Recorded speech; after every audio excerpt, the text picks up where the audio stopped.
Eu sei que está lá. Preciso acreditar nisso porque vejo as reações, vejo as fotografias, vejo as críticas e as pessoas que a reconhecem na rua. Ela era a mulher mais elegante de Hollywood. 2 maridos, uma série de desilusões amorosas e uma vida que, vista de fora, parecia um conto de fadas. Mas em seus últimos meses, Audrey Hepburn fez algo que quase ninguém esperava. Ela, de forma discreta e deliberada, revelou o nome do único homem que nunca conseguiu esquecer completamente. Não foi nenhum de seus maridos, nem um colega de elenco, mas alguém que a maioria das pessoas jamais imaginaria. E quando você descobre quem foi e por quê, toda a história da vida dela começa a parecer completamente diferente. O casamento que a destruiu aos poucos. A maioria das pessoas se lembra de Audrey Hepburn pelo vestido preto, pelas pérolas, pela graça natural.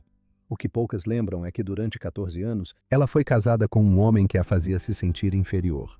O nome dele era Mel Ferrer. À primeira vista, pareciam um par perfeito, ambos cultos, ambos multilingües, ambos profundamente envolvidos com as artes. Conheceram-se através de Gregory Peck no início da década de 1950. E quando foram escalados juntos para Undine, qualquer faísca que existisse fora do palco tornou-se impossível de ignorar. Em setembro de 1954, casaram-se numa cerimônia discreta na Suíça. Durante algum tempo a parceria funcionou. Ferrer teve um papel ativo na construção da carreira dela. E Audrey, ainda a encontrar o seu lugar em Hollywood, acolheu bem a orientação. Mas existe uma linha tênue entre apoio e controle. E com o tempo, essa linha desapareceu completamente. Pessoas próximas ao casal começaram a notar a mudança. Ferrer tinha opiniões sobre tudo. Quais papéis ela deveria desempenhar, como deveria se apresentar em público, com quem deveria passar o tempo. O que começou como uma aliança criativa aos poucos se transformou em algo sufocante. Audrey era uma das mulheres mais famosas do mundo, mas dentro daquele casamento, muitas vezes se submetia completamente a ele. E então havia a questão dos filhos. Mais do que quase qualquer outra coisa em sua vida, Audrey queria ser mãe. Não era um desejo passageiro. Era algo que ela carregava com uma urgência profunda, quase dolorosa. Em 1955, ela engravidou pela primeira vez e sofreu um aborto espontâneo. A perda foi devastadora. Em 1959, durante as filmagens de Os Imperdoáveis, ela engravidou novamente. Em uma cena em que precisava cavalgar, caiu e fraturou as costas. Passou semanas no hospital e em seguida sofreu outro aborto espontâneo. A dor dessas perdas, somada a um casamento que silenciosamente se desfazia, deixou marcas visíveis. Em 1960, ela finalmente deu à luz seu primeiro filho, Sean. E por um breve momento, pareceu que as coisas poderiam se estabilizar. Ela se afastou da atuação por um ano inteiro, algo quase inédito para alguém com seu nível de fama, e se dedicou inteiramente à maternidade. Mas o casamento continuou a se deteriorar. Os sussurros que os cercavam há anos se intensificaram. Rumores sobre o temperamento de Ferrer, seu ciúme, e, por fim, infidelidade de ambos os lados. Após 14 anos, tudo acabou. Audrey se afastou emocionalmente exausta, mas também pela primeira vez em anos livre. O que ela não sabia era que o próximo relacionamento a machucaria de uma maneira completamente diferente. O homem que ela escolheu em vez de Hollywood. No final da década de 1960, Audrey Hepburn estava no auge da fama. Bonequinha de luxo charada My Fair Lady. Ela havia se tornado algo mais do que uma estrela de cinema. Ela era uma instituição cultural. E então, sem aviso prévio, abandonou tudo. A decisão deixou Hollywood confusa. Os estúdios ofereciam a ela quase tudo o que ela queria. Os diretores a queriam. O público a adorava. Mas Audrey já havia se decidido e o motivo era simples. Ela queria dar ao filho Sean a infância que nunca teve. Na visão dela, a fama estava começando a lhe custar algo que ela não estava disposta a abrir mão. Foi nessa época, durante um cruzeiro de verão no Mediterrâneo, que ela conheceu Andrea Dotti. Ele era um psiquiatra italiano charmoso, afetuoso e com uma desenvoltura social que pareceu um alívio após a rigidez do primeiro casamento dela. O cenário era quase injustamente romântico. Litorais históricos, mar aberto, longas noites sem nada para interrompê-las. Em 6 meses eles se casaram. Audrey mudou-se para Roma. Ela se entregou à ideia de uma vida mais tranquila, esposa-mãe, pessoa reservada. Por um tempo pareceu exatamente o que ela havia descrito desejar. Mas Dottie tinha uma versão de si mesmo que mantinha cuidadosamente escondida durante aquelas noites no Mediterrâneo. Os casos extraconjugais começaram cedo e não pararam. Também não foram discretos. Notícias sobre seus relacionamentos extraconjugais tornaram-se comuns na imprensa italiana. Os paparazzi, que seguiam Audrey implacavelmente até mesmo em Roma, garantiram que nada permanecesse em segredo. Ela havia deixado Hollywood para escapar da intrusão da vida pública apenas para se ver vivendo dentro de um espetáculo muito diferente. Ela ficou mais tempo do que a maioria das pessoas esperava, em parte por causa do filho Luca, nascido em 1970, e em parte porque não era alguém que desistia facilmente de seus compromissos. Mas a combinação das repetidas traições de Dottie e a impossibilidade de qualquer privacidade real acabou tornando a situação insustentável. Quando o casamento finalmente terminou, Audrey não falou muito sobre isso publicamente. Esse não era o estilo dela. Mas aqueles próximos a ela descreveram o divórcio como algo que a deixou mais reservada do que nunca. 2 casamentos, 2 tipos muito diferentes de decepção. E por trás de ambos um padrão que remontava a muito antes de qualquer um dos relacionamentos, o que todos os homens em sua vida tinham em comum. Eis algo que é ignorado em quase todos os relatos sobre a vida amorosa de Audrey Hepburn. Os relacionamentos que ela escolheu e a dor que suportou neles não começaram com Mel Ferrer ou Andrea Dottie.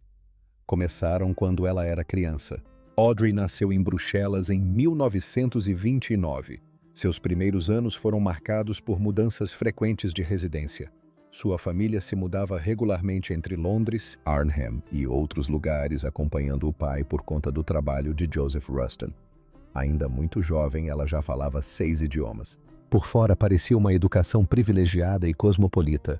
O que acontecia por baixo dos panos era algo completamente diferente. Na década de 1930, seus pais haviam sido apoiadores declarados do regime nazista, não de forma discreta, mas ativa. Eles viajaram para a Alemanha, participaram de comícios e se alinharam publicamente à sua ideologia. Então, em 1935, seu pai os abandonou.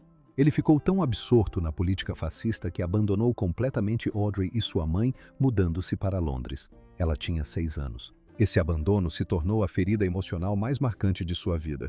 Ela mesma diria isso anos depois. Quando foi enviada para um internato em Kent, ela observava outras crianças voltarem para casa durante as férias. Ela esperava. Seu pai tinha direito a visitas, mas nunca o exercia. Ele simplesmente não vinha.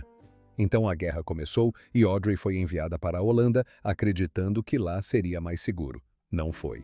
Em 1940, as forças alemãs invadiram.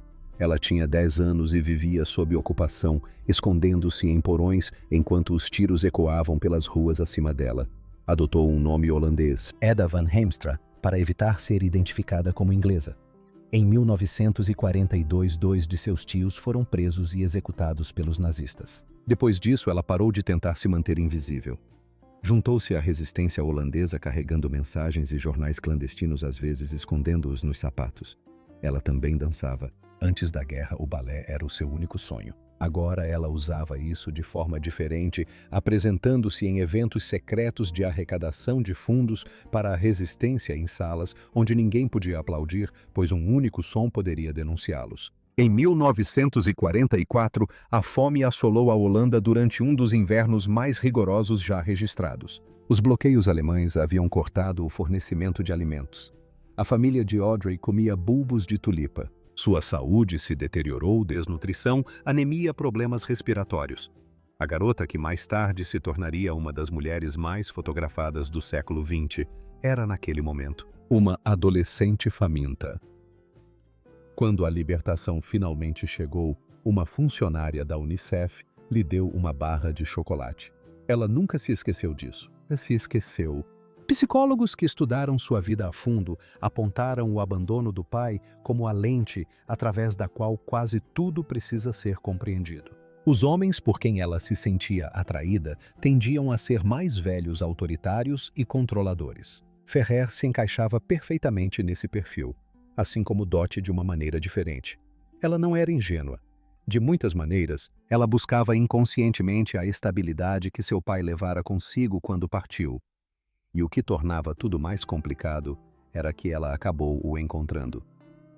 Na década de 1960, com a ajuda da Cruz Vermelha, ela localizou Joseph Ruston. Ele morava em Dublin desde 1939, o mesmo ano em que a levou ao aeroporto e a mandou embora. Ela compareceu ao reencontro esperando algo. Talvez um pouco de carinho, um reconhecimento, algum tipo de reconciliação. O que ela encontrou foi um homem que não ofereceu quase nada em troca. Ele era distante e indiferente. A reconciliação que ela alimentara em sua imaginação por décadas simplesmente não aconteceu. Mesmo assim, ela o perdoou. Mais do que isso, ela o sustentou financeiramente pelo resto da vida. Esse detalhe diz mais sobre Audrey Hepburn do que quase qualquer filme que ela tenha feito. O relacionamento que ninguém levou a sério o suficiente. Antes de seus 2 casamentos, antes da desilusão amorosa que marcou seus 30 e 40 anos, houve William Holden. Tudo começou no set de Sabrina em 1954. O clima já era tenso antes mesmo do início das filmagens. Humphrey Bogart queria que o papel fosse para sua esposa Lauren Bacall. E quando o estúdio escolheu Audrey Hepburn, ele não disfarçou seu ressentimento.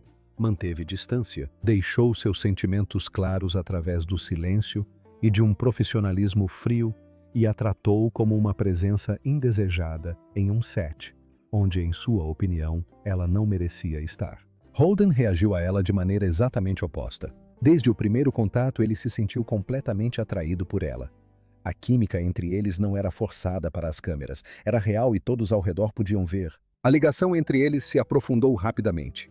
E o que começou como uma proximidade durante a produção se transformou em um relacionamento romântico completo nos bastidores. Por um breve período, foi realmente intenso. Holden se apaixonou perdidamente. Ele a pediu em casamento. Audrey disse não. O motivo não era complicado, mas era definitivo. Ela queria ter filhos e Holden já havia feito uma vasectomia. Esse era um detalhe que ela não podia ignorar. Por mais que ela sentisse algo por ele, o futuro que ela estava construindo em sua mente tinha filhos, como elemento central, e ele não podia fazer parte desse futuro. Holden ficou com o coração partido. Ele nunca superou completamente. O interessante em retrospectiva é onde Holden se encaixa na história maior. Ele não foi o homem que a magoou profundamente, mas foi ele quem mostrou talvez mais claramente do que qualquer outro o quanto ela se protegia depois de ser ferida. Ela sentia algo real por ele. Ela foi embora mesmo assim porque aprendera cedo e dolorosamente que desejar algo e confiar seu futuro a alguém eram 2 coisas completamente diferentes. A vida tranquila, o amor final e o nome que ela nunca parou de pronunciar. Após o divórcio de Andrea Dott e Audrey Hepburn, fez algo que surpreendeu aqueles que esperavam seu retorno às telas com energia renovada. Ela se recolheu. Não de forma temporária, mas sim de forma ponderada e deliberada. Mudou-se para uma casa de campo em Tolochenaz, na Suíça, um lugar que chamou de La Paisible, que se traduz simplesmente como a Pacífica. O nome não foi escolhido por acaso. Ela recusou papéis importantes, evitava o circuito social, passava o tempo no jardim, passeava com os cachorros, cozinhava e vivia de uma maneira que seria totalmente irreconhecível para quem só conhecia a Audrey Hepburn de A Princesa e o Plebeu e Bonequinha de Luxo. Vizinhos em Tolochenaz lembraram mais tarde que ela era simplesmente uma vizinha, alguém que cumprimentava no mercado e não precisava ser nada além disso. Foi nesse período que Robert Wolders entrou em sua vida. Eles se conheceram em um leilão beneficente no final da década de 1970. Wolders era um ator e empresário holandês que havia perdido recentemente sua esposa, a atriz Marly Oberon, após uma longa doença. O primeiro contato entre eles foi tranquilo, aparentemente sem nada de especial. Logo depois, ele a convidou para sair. Ela recusou. Ela tinha trabalho. Mas no dia seguinte, ela entrou em contato. Sugeriu que se encontrassem para tomar um drink. Aquele drink se transformou em uma conversa que durou horas. As conversas se transformaram em telefonemas diários. As ligações telefônicas se tornaram algo que nenhum dos dois esperava. O que construíram juntos não era glamuroso. E esse era justamente o objetivo. Ambos já haviam vivenciado perdas suficientes, exposição pública suficiente e relacionamentos suficientes que os obrigaram a ser algo diferente de si mesmos. O que eles ofereciam um ao outro era mais simples do que qualquer coisa que qualquer um dos dois tivesse experimentado antes. Estabilidade e respeito, uma preferência compartilhada pelo ritmo lento e pela autenticidade. Eles nunca se casaram formalmente. Audrey não sentiu essa necessidade. Ela o apresentou como seu marido, não porque existissem documentos, mas porque, em todos os sentidos que importavam para ela, o compromisso já estava completo. Durante mais de uma década, eles compartilharam La Paisible, seu jardim, seus ritmos, seu silêncio. Então, em 1988, num concerto da Unicef, ao qual assistiu como convidada, Audrey viu-se em cima de um palco falando sem roteiro sobre fome, sobre ocupação, sobre o que significava ser criança em tempos de guerra. Um alto funcionário da Unicef estava na plateia. No final da noite, ele ofereceu-lhe um cargo de embaixadora. Ela aceitou e os anos que se seguiram a levaram à Etiópia, ao Sudão, a Bangladesh e a El Salvador, alguns dos ambientes mais difíceis da Terra. Ela conviveu com crianças em condições que refletiam o que ela havia vivenciado na Holanda 50 anos antes. Aqueles que a acompanharam nessas missões sempre notaram que ela não encarava isso como uma obrigação. Ela encarava como algo inacabado, uma dívida que sentia ter com a versão de si mesma a quem um funcionário da Unicef havia entregado uma barra de chocolate após a libertação. Wolders viajou com ela em muitas dessas missões. Ele estava presente não como um acompanhante gerenciando a agenda de uma celebridade, mas como alguém que simplesmente se recusava a deixá-la enfrentar sozinha as partes mais difíceis. Em 1992, após retornar de uma viagem humanitária à Somália, ela começou a sentir fortes dores abdominais. Exames realizados em Los Angeles revelaram pseudomixoma peritoneal, uma forma rara e agressiva de câncer que se origina no apêndice. A cirurgia foi realizada rapidamente, mas a doença já havia se espalhado demais. O diagnóstico foi terminal. Ela assimilou a notícia da mesma forma que havia assimilado a maioria das coisas difíceis em sua vida sem demonstrar qualquer sinal de colapso. Aqueles que a cercavam naqueles últimos meses falavam sobre sua serenidade em termos que a tornavam quase perturbadora de tão completa que era. O que ela mais expressou não foi medo da morte, mas sim arrependimento pelo trabalho que deixaria inacabado. Ela tinha apenas um pedido: voltar para casa. Estava muito frágil para viajar em voos comerciais. Foi Hubert de Givenchy, seu amigo de quase 40 anos, o estilista que a vestiu nos capítulos mais emblemáticos de sua vida pública, quem providenciou um jato particular e tornou a viagem possível. Ela chegou em casa em La Paisible. Passou seu último Natal lá cercada pelas pessoas mais importantes para ela. Num gesto que os presentes descreveram como sendo discretamente característico dela, ela deu presentes com intenções específicas, casacos de inverno, para os 3 homens mais próximos a ela, Wolders, seu filho Sean e Givenchy. Em 20 de janeiro de 1993, ela faleceu em paz em casa. Seu funeral foi realizado numa pequena igreja local em Tolochenaz. Foi íntimo como ela teria desejado. Gregory Peck, seu colega de elenco em A Princesa e o Plebeu. 4 décadas antes, o homem que insistiu para que ela recebesse o mesmo destaque em um filme no qual era completamente desconhecida. Leu um de seus poemas favoritos. Seus ex-maridos estavam presentes, seus filhos estavam presentes. Wolders estava entre eles. O único homem que ela nunca superou. Então quem era ele? Depois de 2 casamentos fracassados, depois de Holden, depois de Dottie, depois de tudo isso, quem era o homem que Audrey Hepburn nomeou em seus últimos anos como aquele que ela nunca realmente superou? Não era um parceiro romântico. Essa é a parte que a maioria das pessoas entende errado. Era o pai dela, não de uma forma sentimental. Não da maneira como as pessoas dizem que sentem falta de alguém que amaram simplesmente, mas sim da maneira como uma ferida que nunca cicatriza continua a moldar tudo ao seu redor.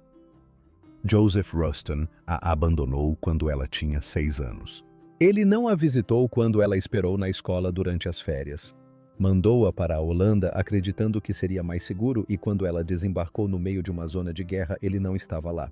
Quando o encontrou décadas depois por meio da Cruz Vermelha vivendo tranquilamente em Dublin, ele recebeu o reencontro com indiferença. Ela havia construído toda uma mitologia emocional em torno de um homem que quase nada tinha a lhe oferecer quando finalmente se encontraram, e mesmo assim o perdoou. Ela ainda mandava dinheiro. Ela ainda o carregava nos braços. Em entrevistas realizadas nos últimos anos de sua vida, Audrey retornava a ele com uma constância que impressionava aqueles que a conheciam bem. Não com amargura. Ela não era feita para a amargura constante, mas com uma espécie de curiosidade não resolvida. O que ele estaria pensando se ele alguma vez sentira a ausência da mesma forma que ela? Talvez houvesse algo dentro dele que simplesmente não podia ser expresso. Ela nunca obteve uma resposta satisfatória. Ele morreu sem lhe dar uma. Aqueles que estudaram sua vida em profundidade, incluindo os biógrafos que tiveram acesso à correspondência pessoal e aos relatos de pessoas próximas a ela na Suíça, argumentaram que todas as suas principais decisões românticas remontam àquela ausência inicial. Os homens mais velhos, as figuras de autoridade, a disposição de manter relacionamentos muito depois de terem parado de trabalhar. Até mesmo a forma como ela dedicou seus últimos anos à UNICEF, especificamente às crianças em situação de crise, crianças que perderam as estruturas das quais dependiam. Carregava a essência de algo pessoal. Ela disse certa vez, em uma das frases mais citadas de suas entrevistas posteriores, que acreditava que a melhor coisa que se podia deixar para os filhos era a sensação de serem amados. Era uma afirmação simples, mas considerando tudo o que ela havia vivido e tudo o que havia buscado durante a vida, era também algo mais. Era aquilo de que ela mais precisava e menos recebia, e passou o resto da vida através do trabalho da maternidade e, por fim, das missões humanitárias tentando proporcionar isso a outras pessoas. Robert Wolders, que a conheceu melhor do que quase ninguém em sua última década de vida, disse, depois que o que mais o impressionou em Audrey não foi sua beleza nem seu talento. Era a sua capacidade de perdoar. Não o tipo de perdão fácil, mas aquele que exige que você continue amando alguém que quase não lhe deu motivos para isso. Ela nunca deixou de amar o pai, e nunca deixou de sofrer por ele. E nesse paradoxo, nessa dor não resolvida pelo primeiro homem que deveria ter ficado, talvez esteja a coisa mais verdadeira que alguém já disse sobre quem Audrey Hepburn realmente era. É hora de ouvir a sua opinião nos comentários abaixo. O que você achou do que foi revelado? Se você gostou deste vídeo, não se esqueça de curtir e se inscrever no nosso canal. Para mais histórias interessantes como esta, clique no próximo vídeo que aparecer na sua tela. Você nunca sabe o que vai descobrir.